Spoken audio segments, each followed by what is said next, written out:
friends, and welcome to the CUInsight Network. My name is Robbie Young. I'm the Vice President of Strategic Growth at CUInsight.com, and it's my job on this show to have conversations with thought leaders who support the credit union community.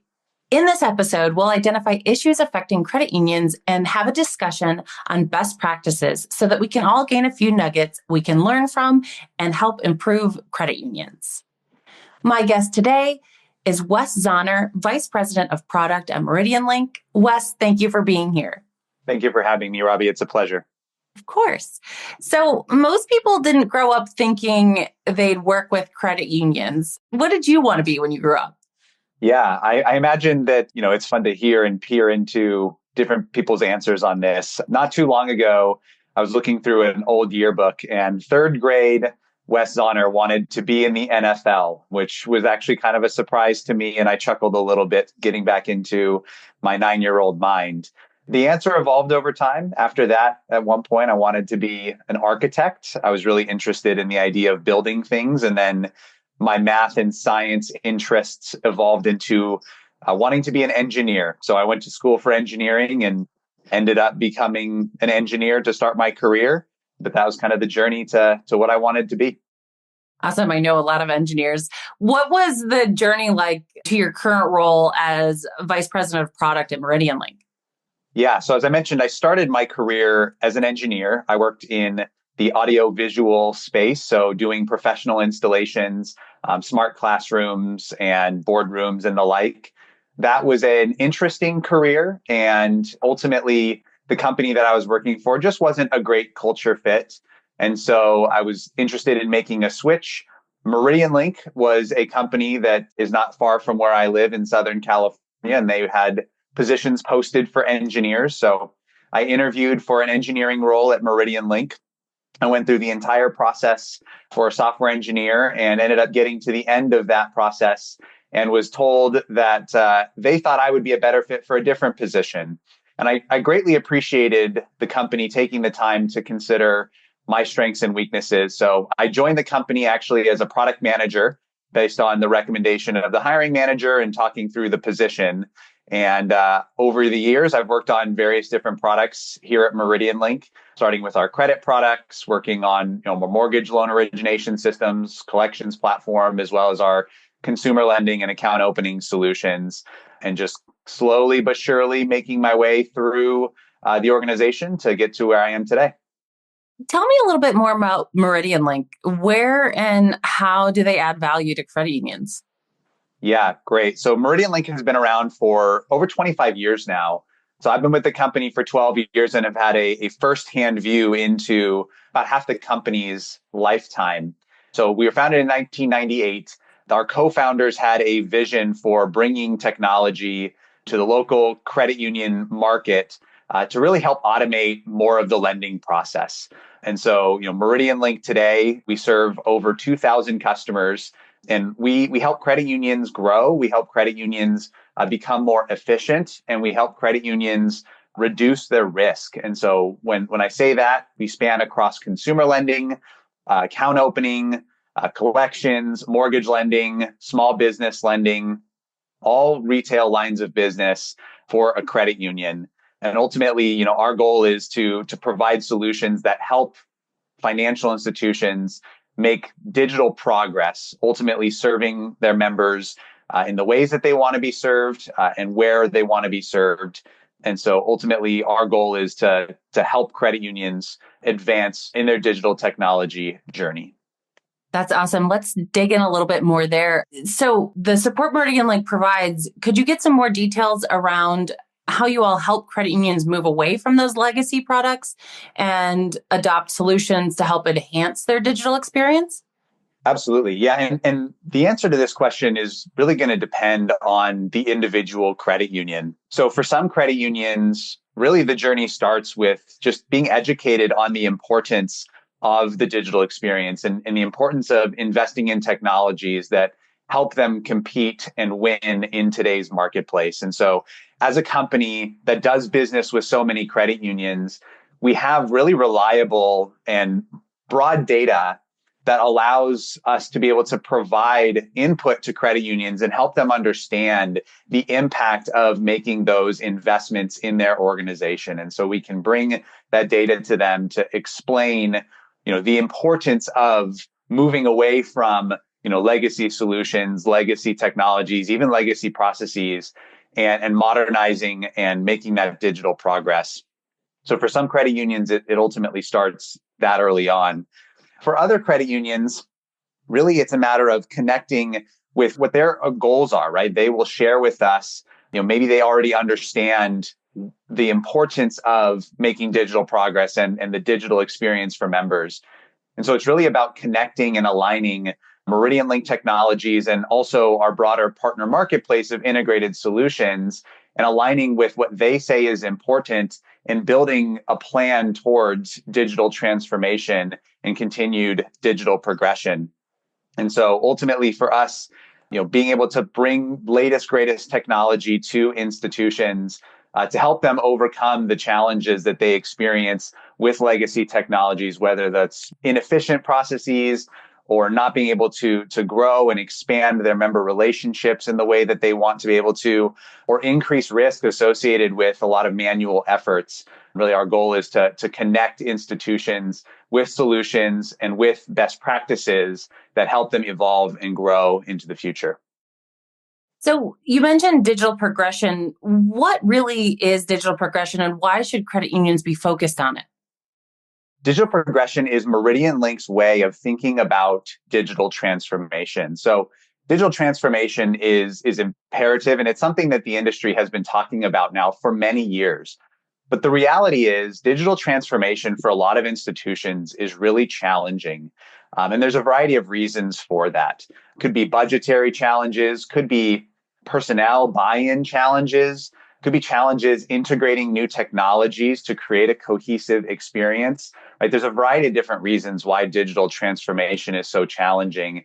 And the old traditional approach to digital transformation is, from what we observed as MeridianLink in the market, could be characterized through more of like a waterfall style project management, where there's a singular goal with a singular milestone end date, kind of delivering people into the promised land. And there was a full project plan designed to achieve that digital transformation.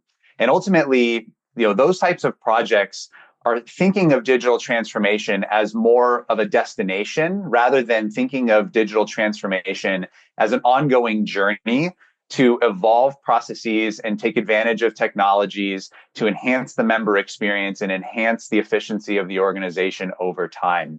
And so the idea of progression is trying to marry the virtues of a continuous improvement mindset into technology partnerships that credit unions would bring to the table to have a thoughtful, methodical, and incremental approach to evolving their member offerings and the member experience that they provide, as well as the staff experience and all the technologies that power the credit union.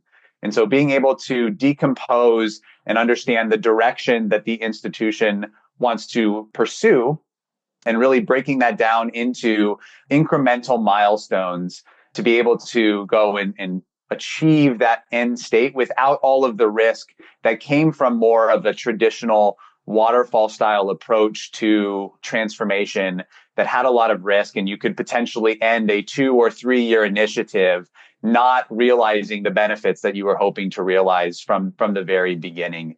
And so the last thing I'll say on this as well is, organizations, one of the other challenges with digital transformation and providing a best-in-class member experience really can boil down to some of the silos that exist within credit unions that are looking to scale. And some of these silos can exist for good reason. They're specialized product offerings like mortgages that are quite different from a traditional consumer loan.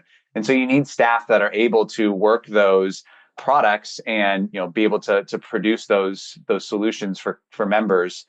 However, the member doesn't think in that same way. And so being able to take an outside in view on the member experience and think about how you can bring the different products that the credit union has to create a differentiated solution in the market is really impactful. And so one example of what I mean is for a member who's looking to get a mortgage loan, and perhaps they don't qualify, their debt to income ratio is a little bit higher than what the product guidelines would allow for the mortgage loan. But the credit union identifies that they have a couple of auto loans on their credit report that the credit union can refinance at a lower interest rate. And by refinancing those auto loans, it allows that member to have a lower debt to income ratio, which would allow them to qualify for the mortgage at that lower interest rate, or have a better pricing for the mortgage than anything else that exists in the market. And ultimately, that is an offering that can be done using analytics, can be done at the point of sale conversation between the credit union and the member. And it's something that only a credit union and a financial institution can offer as part of their mortgage experience. And so you're able to deepen that relationship. You're able to offer member value based on their financial circumstances, and being able to integrate and bring technology together to create that cohesive member experience was ultimately a key ingredient in being able to power ongoing digital progression, not being limited based on kind of an inside out view of the organization's processes, but really taking that outside in view to how can we best serve our members and how can we bring solutions and technology together to deliver value to the member. That's really interesting. So MeridianLink can support credit unions in building what they call a digital blueprint. How does this vary from credit union to credit union, and what is the end goal in that process? Yeah, so digital blueprint is the manifestation of this incremental approach to digital progression that we were talking about earlier. So the digital blueprint is, much like as I was a kid wanting to be an architect, every good building has a plan, and every good plan has steps to that plan. And so the digital blueprint is ultimately the steps that are defined for a credit union to help them with their digital progression. So MeridianLink would partner with credit unions to understand, again, their unique goals, their unique objectives, and even some of their unique dynamics in terms of resources or even constraints on the credit union, and work together to bring MeridianLink thought leadership and MeridianLink technologies and how that integrates with their broader solution stack, and create a multi-phase plan for how to get from where they are today to where they want to go. So the first step is just an honest assessment that we can work with credit unions on to help them really evaluate what is their true starting point and baseline. And then over time, developing a multi-phase plan to say, what are we trying to achieve next? What are the immediate goals? What are some immediate wins we can get by achieving some digital progression? And then after that, what is the next thing that we want to focus on? And really being able to do that across 5 key areas of digital progression, being process automation, member experience, share of wallet growth, data centricity, and instant decisioning. And really taking those 5 key areas of digital progression and coming up with incremental steps to help them achieve progress, and doing that over and over again through a continuous improvement model. And so MeridianLink wants to partner with our credit union customers. We're going to help them identify a plan, a digital blueprint for ongoing digital progression, and then stay aligned with them as priorities might change. And so the market is dynamic, member needs are dynamic. And so being able to constantly evolve that blueprint based on the changing technologies and the changing priorities of the institution is really what we found to be the ingredients to create that successful digital transformation. As we look to the future, what is MeridianLink's focus on the road ahead? We're very excited about the future. In my mind, I think about the future, in multiple time horizons, right? There's the future that's right in front of us, and then there's the long-term future.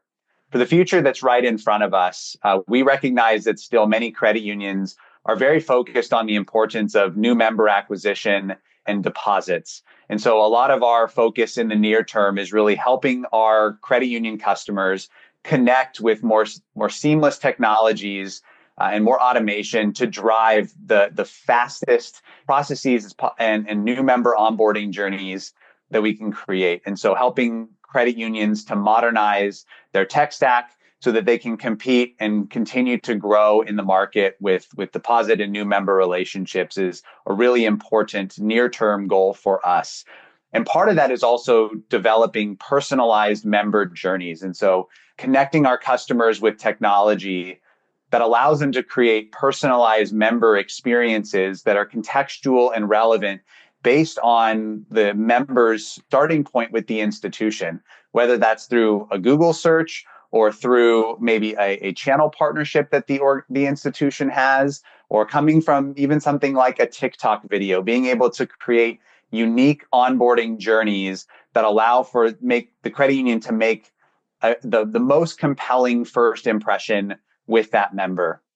Longer term, we continue to see automation reigning king. So automating decisioning, automating processes, really pursuing as much as possible a vision of a fully touchless account opening or a fully touchless loan, being able to provide that value to credit unions and really interject humans at the most high value touch points with members. But ultimately, long term, driving towards more automation, human in the loop to really address those really impactful member interactions, but really pushing towards this idea of a touchless experience for members to be able to grow the relationship that they have with their credit union. Wow, that I can't imagine credit unions doing it without you. To wrap up the show, I'd like to have a little bit of fun. So we have some rapid fire questions to let our listeners get to know you a bit better. The questions are rapid, but of course your answers don't have to be. Does that sound good to you? Sounds good. Yes. Awesome. So who is someone in your life that was a great leader and what makes them great?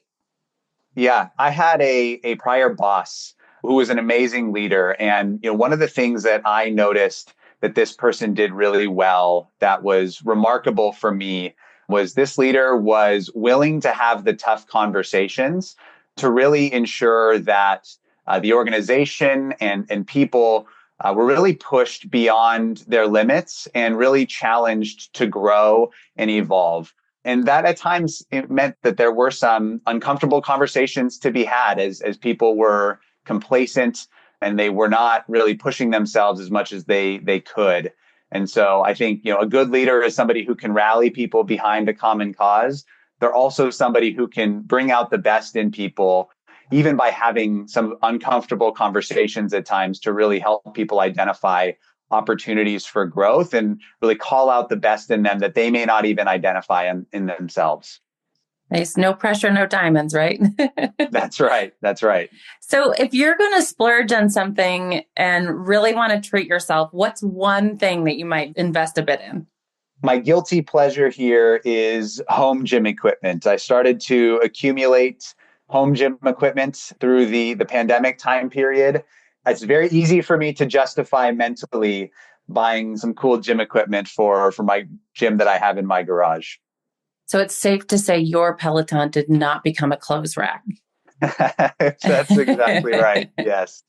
So a random question. If you travel for work, what city are you most excited to visit? And whether that's a client visit or going to a conference?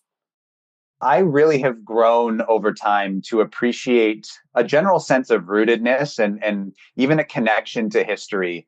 And so the city that I really love to visit, and it has abundant time to go, and if you wanted to invest extra time in visiting the city, it's actually the city of Philadelphia. The history in the city of Philadelphia and all of the museums and exhibits that connect more of our country's history. It's an amazing city. It's a beautiful city, but I love going to Philadelphia and trying to carve out time if I'm going to visit a client or a conference to go do at least one museum or one exhibit while I'm there. Awesome. What is one book you think everyone should read? The Bible. Great. We will make sure to link to that. I'm sure a few people know the author there. What's the best hack for creating balance and integration between your work and your life?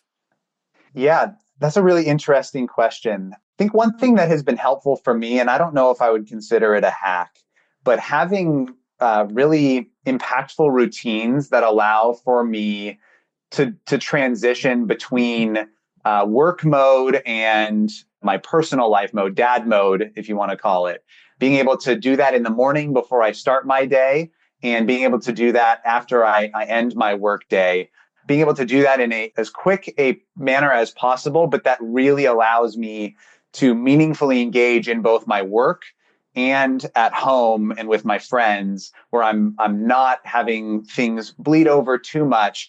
I think that's been really helpful for me, something that I learned that was actually quite challenging for me a few years ago.